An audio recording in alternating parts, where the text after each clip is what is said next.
Tunghalakna margogo si partangi-angi dog besi tahonon dangolo talui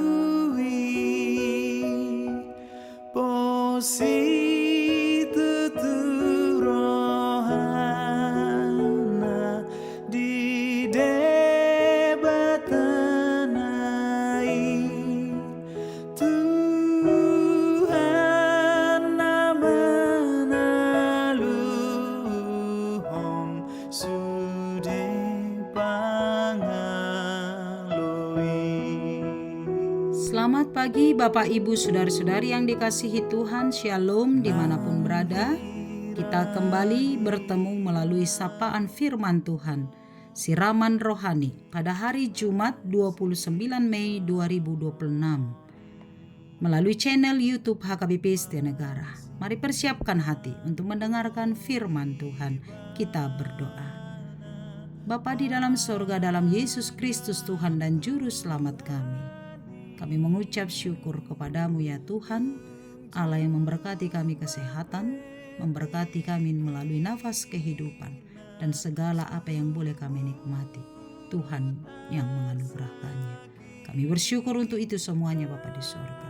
Sebelum kami memulai segala aktivitas kami rindu disapa oleh firman Tuhan, sehingga firman itu akan menuntun kami untuk hidup seturut dengan kehendak-Mu.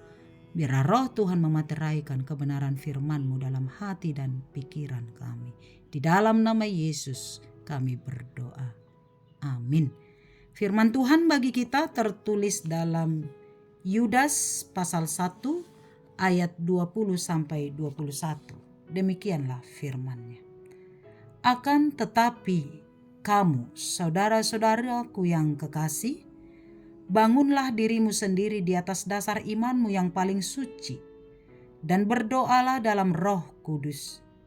Peliharalah dirimu demikian dalam kasih Allah, sambil menantikan rahmat Tuhan kita Yesus Kristus untuk hidup yang kekal. Demikian firman Tuhan. Saudara-saudari yang dikasihi Tuhan Yesus, surat Yudas dialamatkan kepada jemaat diaspora, yaitu jemaat yang hidup di perantauan. Sebagai perantau, mereka harus menunjukkan identitasnya sebagai pengikut Kristus, meskipun mereka sedang menghadapi banyak tantangan, terutama yang muncul dari para penyesat, yaitu guru-guru palsu, yaitu guru yang memecah belah, yang dikuasai oleh keinginan daging dan hidupnya tanpa Roh Kudus. Mereka dikuasai oleh hawa nafsu, kefasikan dan kotor, dan hidup melawan kekudusan Allah. Mereka mengadu domba jemaat dengan ajaran-ajaran yang licik dan menyesatkan, sehingga jemaat terpecah belah.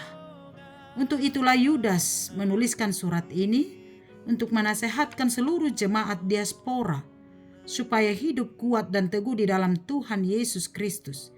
Jangan goyah. Surat Yudas ini mengajarkan kepada kita tentang 3 kebenaran. Bagaimana kita orang-orang Kristen tetap kuat dan bertahan dalam iman meskipun menghadapi banyak tantangan. Yang pertama adalah Yudas berkata, bangunlah dirimu sendiri di atas dasar iman yang paling suci. Langkah pertama untuk menjadi kuat adalah meletakkan fondasi atau dasar hidup kita dalam iman kita hanya kepada Yesus Kristus. Jangan pernah letakkan fondasi atau dasar hidupmu kepada harta, kekayaan, jabatan, dan hal apapun di dunia ini, sebab semuanya itu hanyalah sementara dan sifatnya adalah terbatas adanya. Maka jika mau kuat dan berdiri kokoh hingga akhir zaman, letakkanlah fondasi atau dasar hidup kita hanya kepada Yesus Kristus, sang batu karang yang teguh itu. Seumpama sebuah rumah yang dibangun maka fondasi rumah itu akan menentukan kekokohan bangunan rumah itu. Jika fondasinya dasarnya kuat dan kokoh, maka bangunan itu akan kokoh berdiri menghadapi badai, hujan, petir, angin, dan lain-lainnya. Demikianlah kita. Maka Yudas berkata, kalau mau kuat, kalau mau kokoh, bangunlah dirimu di atas dasar iman yang kokoh, yaitu Yesus Kristus Tuhan kita. Yang kedua, berdoalah dalam Roh Kudus. Berdoa dalam Roh Kudus bukan dalam arti berdoa dalam bahasa roh, tapi berdoalah dipimpin oleh Roh Kudus. Doa yang dipimpin oleh Roh Kudus adalah doa yang berangkat dari hati dan iman yang sungguh-sungguh dan tulus kepada Allah. Segala sesuatu akan dimungkinkan terjadi oleh doa. Sebab doa adalah senjata yang paling kuat bagi orang percaya untuk tetap bertahan dan kuat dalam menghadapi berbagai tantangan, masalah, kesulitan, dan godaan-godaan dalam hidup kita. Itu sebabnya Yudas berkata, berdoalah dalam Roh Kudus. Sebab doa itu punya kuasa. Doa orang benar sangat besar kuasanya jika dengan yakin didoakan. Maka kekuatan kita untuk bertahan dalam kehidupan kita adalah tetaplah berdoa dalam pimpinan Roh Kudus. Yang ketiga, peliharalah hidup dalam kasih Allah. Di tengah ketidakpastian dunia ini, di tengah kesulitan dan pencobaan yang selalu mengelilingi kehidupan orang percaya, Rasul Yudas menasehatkan kita agar selalu memelihara hidup kita dalam kasih Kristus supaya kita tidak tercemar. Menjaga hati, pikiran, dan segala perbuatan kita supaya senantiasa hidup seturut dengan kehendak Allah. Memelihara hidup berarti kita harus berjuang untuk menjauhi segala kejahatan dan melakukan segala perintah-perintah Allah. Memelihara hidup dalam kasih berarti hidup di dalam kasih Allah dan mempraktekkan kasih Allah itu melalui kasih kita kepada sesama. Kita hidup dalam kasih Allah sebab Allah telah lebih dulu mengasihi kita. Kita memelihara kasih Allah melalui tindakan kasih kita terhadap sesama kita. Belajar untuk selalu mengampuni dan tidak membalas kejahatan dengan kejahatan, tetapi justru mengalahkan kejahatan dengan perbuatan-perbuatan baik kita. Maka kita akan kokoh berdiri sampai kepada akhir zaman, karena kita dibangun di atas dasar iman yang kokoh, yaitu Yesus Kristus, hidup selalu di dalam doa dan memelihara hidup kita senantiasa di dalam kasih Allah. Amin, kita berdoa.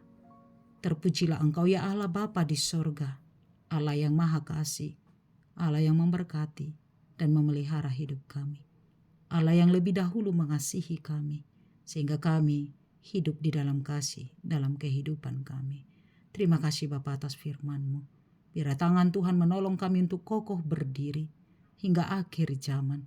Tidak mudah goyah oleh tantangan, oleh godaan apapun. Karena itu, biarlah kami dibangun di atas dasar iman yang kokoh hanya di dalam Yesus Kristus Tuhan kami. Biarlah kami senantiasa menjadi orang-orang yang hidup di dalam doa, berdoa yang dipimpin oleh Roh Kudus, berdoa dengan sungguh-sungguh, berdoa dengan hati yang tulus dan ikhlas hanya kepada Allah.